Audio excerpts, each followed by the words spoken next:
யோகிராம் சுரத்குமார். ஜெய குருராயா.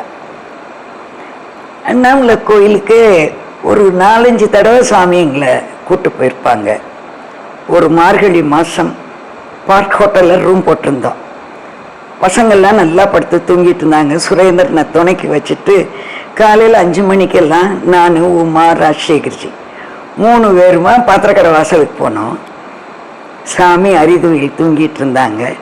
தொந்தரவு பண்ண வேண்டாம், மாணிக்க வாசகர் திருவெம்பாய் அவை பாடிய அந்த அண்ணாமலையரை போய் பார்த்துட்டு வந்துடுவோன்ட்டு நாங்கள் 3 பேரும் அண்ணாமலையரை ஆனந்தமாக தரிசிச்சுட்டு அம்மனையும் தரிசிச்சுட்டு வரோம். கொடிமரத்தடியில் சாமி உட்கார்ந்துட்டுருக்காங்க. குடு குடு குடு குடுன்னு ஓடி வர்றோம். சாமிக்கு எங்களை பார்க்க அவ்வளோ ஒரு சந்தோஷம். கொஞ்ச நேரம் அந்த சில இதெல்லாம் பேசிட்டு பாத்திர கடைக்கு வாசலுக்கு கூப்பிட்டு போனாங்க. கூப்பிட்டு போனோன்னே அருமையாக ஒரு ஹிந்தி பாட்டு பாடுறாங்க. 2 தடவை அந்த பாட்டு பாடினாங்க. இது துளசி ராமாயணத்தில் வருது அப்படின்னு சொல்லி அதை அர்த்தத்தை சொல்கிறாங்க. அதிகால வேளையாக தசரத சக்கரவர்த்தி குழந்தை ராமனை கையில் எடுத்துட்டு நந்தவனத்தில் நடந்துட்டு இருக்காராம்.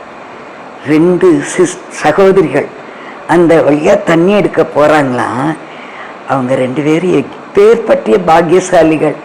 குழந்தை ராமனை அந்த அதிகால வேளையில் பார்த்தாங்களே, இப்போ எனக்கும் என் தங்கச்சிக்கும் ஜிவ்வுன்னு பறக்கிற மாதிரி இருந்தது.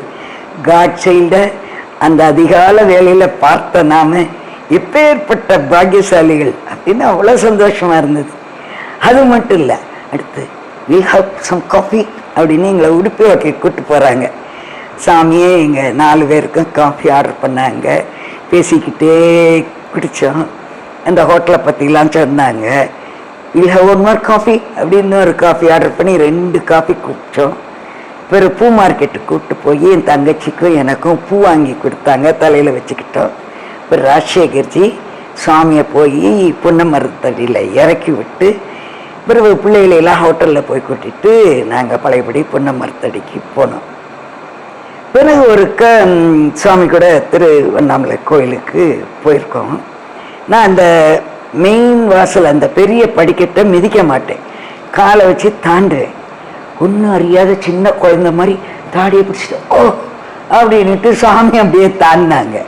அர்ச்சகர்களுக்கெல்லாம் அவ்வளோ மரியாதை பண்ணாங்க. இது சாமி கும்பிட்டு தட்சிணாமூர்த்தி சந்நிதியில் கொஞ்சம் நேரம் உட்காந்து நாமா சொல்வேன். சாமியும் பக்கத்தில் உட்காந்துக்கிட்டாங்க. ஒரு நவகிரகம் சுற்றி வரத்துல சாமியும் சுற்றினாங்க. ஒரு வெளிப்பிரகார சுற்றுறதுக்கு வந்தோம். மகிழ மரத்துக்கடியிலேருந்து தூரத்தில் அந்த பிரகாரத்தில் ஒரு மேடையில் வயசான ஒரு வைதிகர் உட்காந்து வேதம் சொல்ல சொல்ல கீழே பிரம்மச்சாரி பையங்க உட்காந்து அதை வாங்கி சொல்லிட்டு இருந்தாங்க. அந்த வேத கீதத்தை கேட்கவும் சாமிக்கு ஏற்பட்ட பரவசத்தை, அவங்க முகத்தில் ஏற்பட்ட ஆனந்தத்தை சொல்லி மாளாது. குடு குடு குடுன்னு அந்த வேதியர்கிட்ட போய் சாஷ்டாங்கமாக கீழே விழுந்து நமஸ்காரம் பண்ணாங்க. அந்த வேதியர் அப்படியே பதபதச்சு போயிட்டார். நீங்களே பகவான், நீங்கள் நமஸ்காரம் பண்ணலாமா என்ன அப்படின்னு. சாமி இல்லையா, மேலே கடவுள் மேலே இருக்கிறான் இப்படி இப்படின்னு காட்டி மேலே கையை வைத்து காட்டி அவருக்கு பெரிய சன்மானம் கொடுத்துட்டு நாங்கள் நகர்ந்தோம். அந்த மூலையில் உட்கார சொல்லி என்னை ஒரு லீலை சொல்ல சொன்னாங்க. உலவாக்கு அளித்த படலம், அது வேதத்தை பற்றி ரொம்ப அற்புதமாக சொல்லியிருக்கோம். அதை சொல்லி முடித்தேன். லுக் அட் த பீக்குன்னு எங்கள் 3 பேரையும் இங்கே பார்க்க சொன்னாங்க. பார்த்துட்டே இருந்தேன். எங்கள் குமார் வந்து 2-3 தடவை தலையை கீழே போட்டான். Kumar you look at the peak அப்படின்னு சொல்லி அவங்க அன்னைக்கு நேராக கார் வரைக்கும் எங்களை வந்து வழி அனுப்பி wish you a very safe journey, நல்லா பத்திரமா போயிட்டு வாங்க. வீடு போய் சேர்ந்த உடனே இந்த பிச்சைக்காரனுக்கு ஒரு 2 வரி கடிதம் போடுங்க அப்படின்னு சொல்லி வழி அனுப்பி வச்சாங்க. கொஞ்ச நாளில் சாமி சன்னிதர் வீட்டுக்கு வந்துட்டாங்க. அங்கே போனோடனே 64 லீலைகளையும் சொல்லி முடித்தேன். அப்போது சுவாமி அடுத்து என்ன பண்ண போகிற திலகவதி நான் ராஜசேகர்ஜியை நீங்கள் சிலப்பதிகாரமும் படிக்க சொன்னீங்க சாமி. நோ நீட், தேவையில்லை. சுந்தரேச பெருமானுடைய லீலைகளுக்கு முடிவே இல்லை. திருப்பி திருப்பி நீ இதையே படிக்கணும். தினம் ஒரு லீலை அவருக்கு சொல்லணும். உனக்கு உண்ணும் உணவு, உயிர் மூச்சு எல்லாமே இந்த திருவிளையாடல் தான். உனக்கு மூச்சு பயிற்சியோ வேற எந்த ஒரு முயற்சியும் தேவையே இல்லை திலகவதி. திரும்பி திரும்பி திருவிளையாடலே படி அப்படின்னு சொன்னாங்க. சரி சாமின்னுட்டு, சரி அந்த காலம் சுந்தரேஸ்வரா 64 லீலை பண்ணியிருக்காரு, இப்போ எதுவும் பண்ணுறது இல்லையா திலகவதி அப்படின்னு. ஏன் சாமி இப்போ எத்தனை லீலை பண்ணுறாரு அப்படின்னு சொல்லி சாமி எங்களுக்கு நடத்திய லீலைகள் எல்லாம் சொன்னேன். அப்படி கேட்டாங்க. இப்படி கொட்டாங்கச்சிலாம் வச்சிருக்காரு சாமி, விசிறி எப்படி பிடிச்சுக்கிறாரு, சிகரெட் பிடிக்கிறாரு சாமி அப்படின்னு தாடியை பிடிச்சுக்கிட்டு திலகவதி அப்படின்னு சொல்லி சாமி சிரிக்க, நான் சிரிக்க ஒரே ஆனந்தமா இருந்தது. திலகவதி, இந்த சுந்தரேச பெருமான் உனக்கு வளையல் போட வருவார், இந்த பிச்சைக்காரன் ஒளிஞ்சு இருந்து அதை பார்ப்பேன் அப்படின்னு சொன்னாங்க. என்னுடைய சுந்தரேச பெருமான் யார்? சாமி தானே.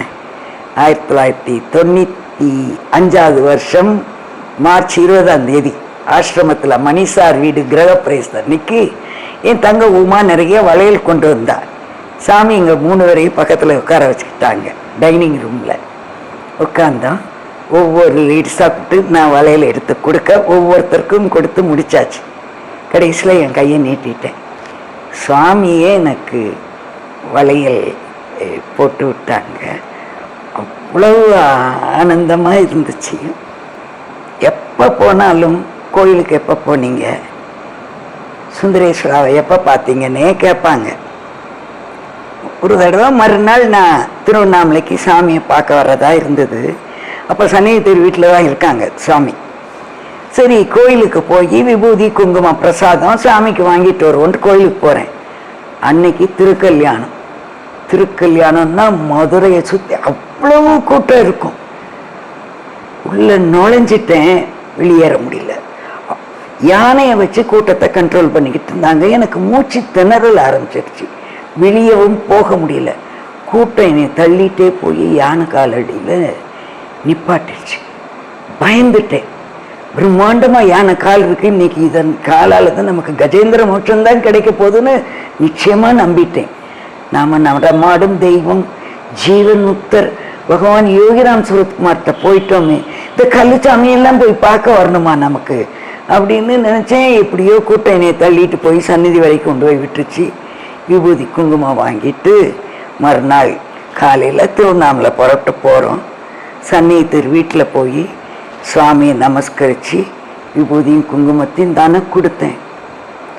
Don't think it's an ordinary stone. 100% divinity is there.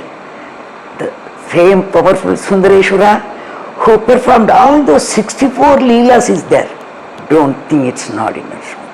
அதை கல்லுச்சாமின்னு நினைக்காத. எந்த சுந்தரேச பெருமான் 64 லீலைகளும் பண்ணாரோ அவர் தான் அது. அதை கல்லுன்னு நினைக்காத. நாங்கள் ஒரே ஷாக்காகி போயிடுச்சு. முந்தின நாள் என் மனசுக்குள்ள ஒரு செகண்ட் நான் நினைச்சது, இங்கே ஆல் பெர்வேடிங் எங்கும் நிறைந்த பரம்பொருளியா, அப்பதான் புரிஞ்சுது. பயந்து நடுங்கி சாமின்னு பணிஞ்சு எழுந்தேன். இன்னைக்கு கோயிலுக்குள்ளே போனால் ஒவ்வொரு அந்த கால அடியை வச்சாலே அப்படி புல் எரிக்குது சுவாமியோட திருவார்த்தையால். அடுத்து வைத்தீஸ்வரனாக அவர் புரிஞ்ச லீலையை சொல்கிறேன்.